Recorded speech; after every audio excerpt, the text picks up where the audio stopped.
Deb Cooper with the Canine Chronicle, bringing you Table Talk Live with Phil Boyce, who's been a little bit busy lately, trying to get the Mountain Laurel Cluster off the ground.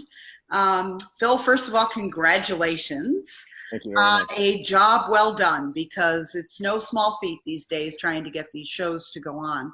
So I thought that what we would do is try to let the fancy know what is involved in getting a cluster going right now. Okay.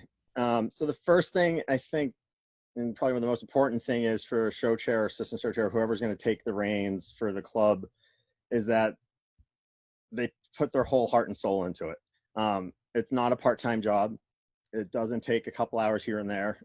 I mean, I literally spent 4 to 6 hours a day for 3 months working on this to make sure this happened, between trying to get government approvals and this and that, and working out all the regulations and guidelines and everything else we had to do to get the shows approved and underway and make sure they were going to be safe for everyone. So we didn't have an outbreak at the shows. And I mean, that could be one of the worst things dog shows could have, is having an outbreak actually happen at a show, where it starts going from show to show to show, because the federal government will eventually shut us down and then we're done. So it's something we have to try to avoid, and why we're being so strict on rules and everything else involved in it. You, I believe, had to reach out for some help with perhaps an agency or something in Pennsylvania. Yeah, so basically, when I started out, I started trying to get in touch with the governor's office, because that's what everyone said you had to do. Mm-hmm.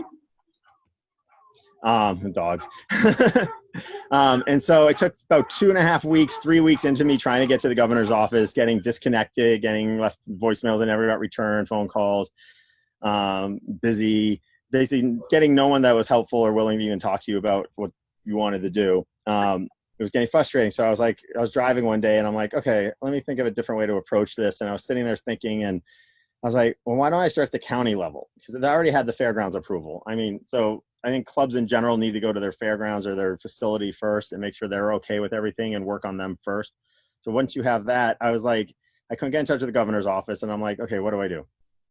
So literally pulled over the side of the road and wrote a 3-page email to the 3 county commissioners in Columbia County, and explained everything in like full detail, all the safety measures we were planning that I've been working on for like those 3 weeks. I've been trying to get in touch with the governor's office. I mean, everything, soup, nuts and bolts. I think actually the letter is going to be in Canine Chronicle this month's edition. Mm-hmm. So you can see exactly what I sent them. Mm-hmm. But I got overwhelming support from them when they sent replies to the email. And one thing they did tell me was to get in touch with the Department of Health, not the governor's office. And that they also explained to me that there was horse events going on in that county that had approval based on being non-spectator sports. Which I had already decided to close the shows to the public. So I thought that was another positive reason to keep them closed to the public, is because now we can deem our shows as being non-spectator, mm-hmm. which in yellow in Pennsylvania, which is, I don't know why Pennsylvania has different levels than the rest of the country, but in yellow in Pennsylvania, they were allowing horse events to go on with no limit to them in terms of number of people. Okay. As long as they're social distancing and wearing masks. Uh-huh. So I try to get in touch with the Department of Health. Same thing as the governor's office, actually worse. It was busy 90% of the time. No one would answer. And so I'm sitting there trying to think. And Darren Cox, who's the president of the Pennsylvania Federation of Dog Clubs, who helps out with a lot of legislative issues, had reached out and just said hi, and if I needed any help, just to let him know and stuff like that. And I figured maybe his connections in Harrisburg with the state senators or the state House of Representatives, maybe someone would have an in at the Department of Health and could get us at least just to sit and talk to them. Uh-huh. They were going to get approved or not, but at least they would sit and talk to us. So it took him reaching out to Senator Regan's office, who's the senator that actually ended up helping us with this, over 2.5 weeks to 3 weeks with the senator's office helping us to get the health department to even respond to us. Okay. Which eventually was, yes, you can have dog shows. And we approached it more of, we want to have dog shows throughout the state, different clubs and stuff, rather than trying to say, oh, the Mountain Laurel Cluster wants to get approval for their shows. Uh-huh. So we pitched it to them of all dog shows And if you guys don't want to be getting 30 phone calls from all these different clubs, why don't you just approve all dog shows and tell us what requirements you need? So they came back and said, you can have your shows as long as you adhere to CDC and Pennsylvania Department of Health guidelines, which for the most part are masks, social distancing, hand sanitizer, certain cleaning specifications in terms of bathrooms and stuff like that. And there's a list of stuff, which is all available online. So that was great. So I know for a fact Middleburg or Mid-Susquehanna Kennel Club is having their shows because of the work we've done. The Weimaraner Club of America is able to have their national specialty in Gettysburg because of the work we've done. So the Federation really helped us, and Darren really helped us getting contact with Senator Regan's office and really pushing that through for us, where I was pretty much hitting a roadblock that no matter what I did, I couldn't get around, and that's very unusual for me. There you go. So it was getting frustrating, and I think people that run clusters and clubs and stuff have to realize is you're going to hit roadblocks, you're going to get frustrated, you're going to want to quit, you're just going to want to throw in the rag and say cancel. Don't. Work through it, figure out a way around it, think outside the box, do whatever you have to, move to a different county, move your shows out of state. I know one cluster in California is moving their shows in Nevada.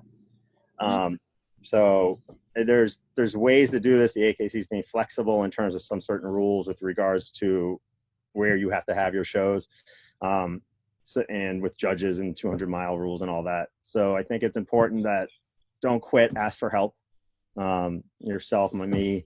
There's people out there that are willing to put in and at least give you advice or send you what we did, send you letters, premiums, all that in words. You can just copy and paste and make it easier for yourselves. Don't try to reinvent the wheel when it's already been made. There you go. What, besides bathing tubs, I believe that you said that you could use a couple of bathing tubs. So everybody, yes, if you are going to Bloomsburg, if you have a bathing tub, please bring it so Phil can borrow it for people to bathe dogs during the cluster, and then you can go off on your way with your tub. And we'll sanitize it and clean it for you. Absolutely. It'll be sanitized. It'll be sparkling like new when you take it back. Cleaner than you gave it to us. There you go. You are going to have masks, I believe, available and hand sanitizer, right? Yes, we'll have hand sanitizing stations at every door, at the tents, at the outdoor rings, and at the entrances to into the horse arena. We'll have extra masks in case people either forget or run out or there's break or whatever and they don't have or can't get one. We'll have extra at the club table. They have to just come ask. Yeah, and basically we have signs up the wazoo. There you go. People understand the importance. There's a farmer's market on Saturday at the fairgrounds, unfortunately, but I mean, in a normal year, we'd all be excited for it and stuff, but we're working with them and the fairgrounds to make sure safety's taken. We have extra signs put up to make sure they know they're not allowed to come to the dog show this year due to COVID and everything. And they've been very cooperative with us and working with us. So I think it'll be, I think actually if people want to go shopping at the farmer's market, feel free.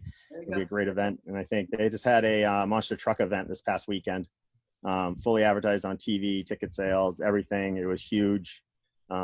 Went off without a hitch, no problems. Everyone adhered to the rules. And from everything I've heard,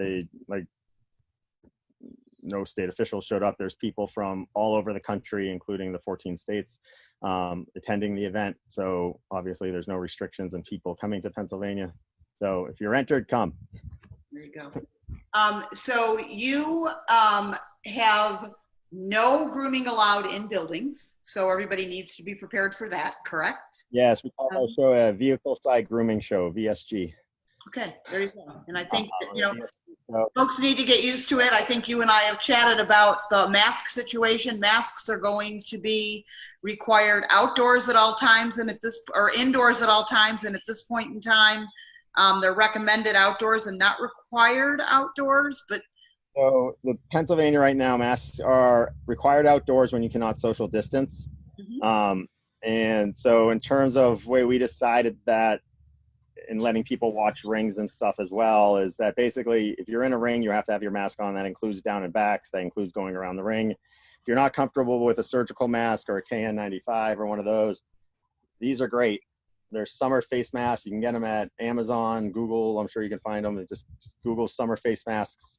They're lightweight. You can breathe through them. You wear them all day. You forget you have them on. Great. All right. Well, Phil, good luck with your show. I believe your entry is well above what you've seen in past years at what, 2,000 plus? Yeah, we're up 900 dogs on average, which is great. The AKC's been really helpful with in terms of raising our limit for the year because of wanting to make sure people had ability to go to show and not get locked out due to a low limit. And yeah, I mean, we're very excited. It's huge. We usually have like 8 rings. We have 14 rings this year. We have a bunch of judges coming in to cover overdraws, and it's very exciting. Well, I'm very proud of you, and I thank you for all of your efforts. And I will see you in Canfield. Everybody, I will see you in Canfield. Yeah, and I'll see you in Canfield. We'll see you all soon. Until next time.